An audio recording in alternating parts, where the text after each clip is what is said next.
Well, just a couple of weeks ago, I had a chance to run down to San Antonio to the NCBA convention, and had several reasons for going down, but one was that I had learned that Nina Teicholz was going to give a talk describing her book, or giving a presentation to the NCB Cattle Women's Association or group down there.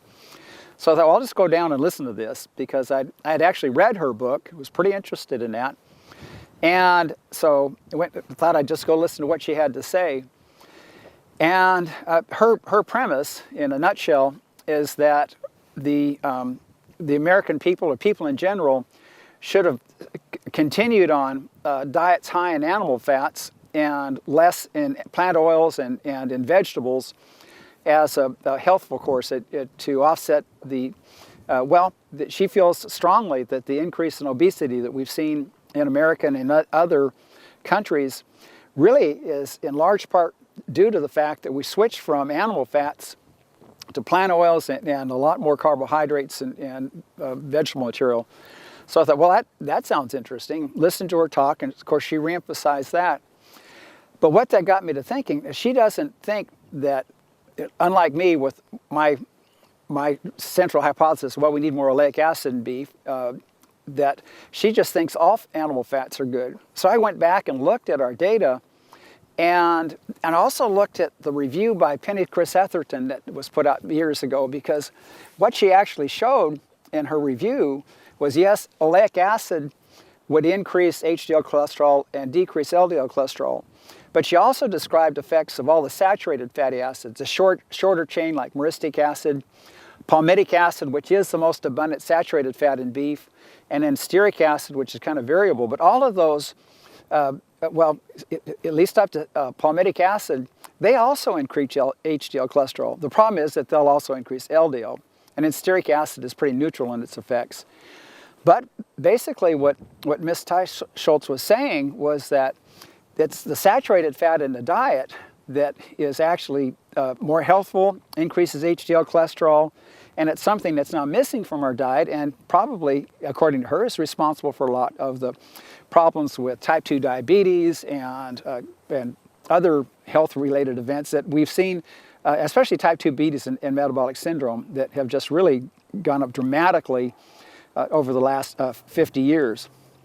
So I went back and looked at my own data, and during this little meta-analysis I'm doing, and looked at the intakes that these people had when they switched from their conventional diets to the diets with the ground beef. Yes, they were getting a lot more oleic acid in their diet, but they were getting equal amounts more of the saturated fatty acids.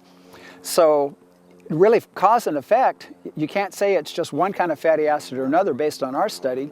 Animal fat in general, and increasing total saturated fats, and increasing oleic acid, or monounsaturated fats, may go hand in hand, may work independently. We don't know. We can't tell that from our data. We just know that when they're eating diets high in animal fat, their HDL cholesterol goes up, which is very consistent with what Ms. Teicholz was saying or has said in her book. And probably should back up to talk more about the fatty acids in beef or meat products. The fat cells or fat tissue in animals are very good at making their own fatty acids. They make saturated fatty acids, and they're quite good at converting some of those saturated fatty acids to monounsaturated fatty acids like oleic acid. So if you look at the typical fatty acid composition of ground beef patties from, say, the different outlets where you can get hamburgers and such, there's an equal ratio in those of saturated fat and monounsaturated fat, so about a 1-to-1 ratio. And so that's just a natural occurrence because animals make saturated fats. And then the polyunsaturated fats, like the omega-6, like linoleic acid, they're fairly low, and the omega-3 fatty acids, like alpha-linolenic acid, that is sparingly low. It's almost undetectable in ground beef because it's just, they're overwhelmed by the concentrations of other fatty acids. So really, when you talk about an animal product, you're talking about saturated fatty acids and monounsaturated fatty acids. If you put cattle out on pasture and that's all they ever eat, you can get some increases in omega-3 fatty acids. That's the grass-fed beef argument for more healthful beef. And it is true that you do increase the alpha-linolenic acid The problem is that it's so low to begin with that when you increase it, you can get like maybe even a tenfold increase, but your baseline is so low that even when you're finished feeding them, it's not a diet, from a dietary standpoint, it's not a significant, it won't have a significant impact on our health. So I have never considered any kind of beef to be a good source of omega-3 fatty acids. I actually think you should get the different kind of omega-3s, the fish oil types, that can only come from fish sources, the very long chain, highly unsaturated. I think there's a good argument that those are good for your health, but I wouldn't think that animal products are good for those livestock species. I actually love fish, and so anytime I can eat that, I like it, and hey, I'm getting healthier. Well, I can talk about what was actually in the ground beef patties that we're feeding them in, and that study is funded by the Beef Checkoff, and that's a study again where we had grass-fed cattle, then strictly grass-fed, never saw any grain, some conventionally fed cattle. These are all Angus. We slaughtered them about 16 months of age, and then some cattle we took on grain all the way out to 20 months of age, so they're pretty fat. So we had a grass-fed at 20 months of age and grain-fed. Of course, the grass-fed are leaner. And if you look at the ground beef from the mid-range animals, and again, 24% ground beef patty, the total amount of monounsaturated fats, mostly oleic acid, would have been about 10 grams in that patty. And so we're talking about a 4-ounce patty, about 115 grams, about 4 ounces is the dietary exchange for a dietitian, about the size of a pack of playing cards. Everybody knows what a quarter pounder looks like. And it's going to have about 10 grams of oleic acid or monounsaturates, about 10 grams roughly of the saturated fatty acids, so about equal amounts in that. And the other 4 grams that would be in that, or roughly 4 grams, are going to be other shorter chain fatty acids and some polyunsaturates. That kind of a ground beef patty is going to have only about 30 milligrams or 0.03 grams of alpha-linolenic acid. So you got 10 grams of saturates, 10 grams of monounsaturates, and 0.03 grams of omega-3 fatty acids.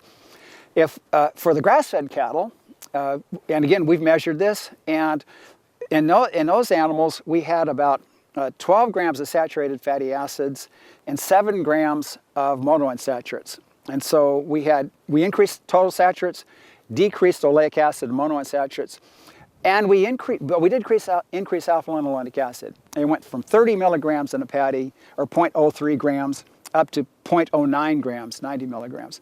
So we did triple it, but it's a small number. And to put that in context of the recommendations for women are recommended to eat 1.6 grams of alpha-linolenic acid a day, and men are 1.8 grams. And there's a little variation depending on the source, but that gets you in the ballpark. And that's about the amount of alpha-linolenic acid you would get in a tablespoon of canola oil. So that's, if you think about, okay, I'm going to take a tablespoon of canola oil and I'm just going to eat that, which by the way isn't that bad tasting. I've tried it. And lots of oleic acid, some other things, but you're going to get your daily requirement from alpha-linolenic acid in that 1.6 to 1.8 grams. That's what's in that tablespoon of canola oil. It's probably one of our best dietary sources of alpha-linolenic acid that's commonly used in this country. But if you think about grass-fed ground beef with 24% fat and it only had 0.09 grams, you'd have to eat a lot of ground beef. I mean, I'm talking about a lot of ground beef to make up for your daily requirement. So yes, ground beef is a great source of nutrients, and I think it's a wonderful source of animal fats, but not the essential fatty acids like alpha-linolenic. A few years ago, I found a study that said that ground beef patties, because of fast food restaurants, are the primary source of oleic acid in teenagers and young adults.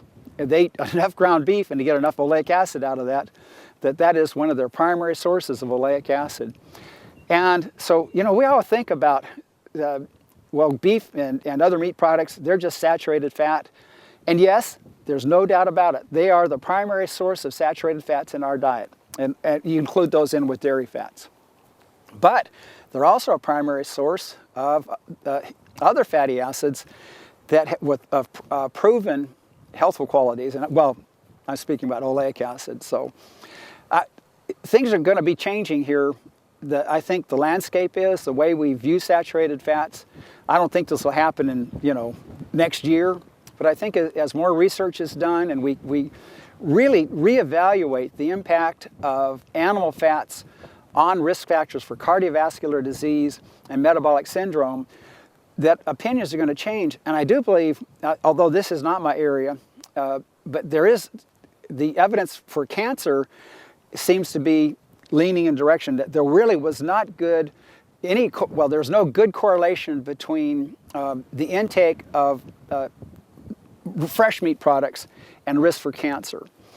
So right now, it'd be difficult to come up with a convincing argument that animal fats really are harmful to human health.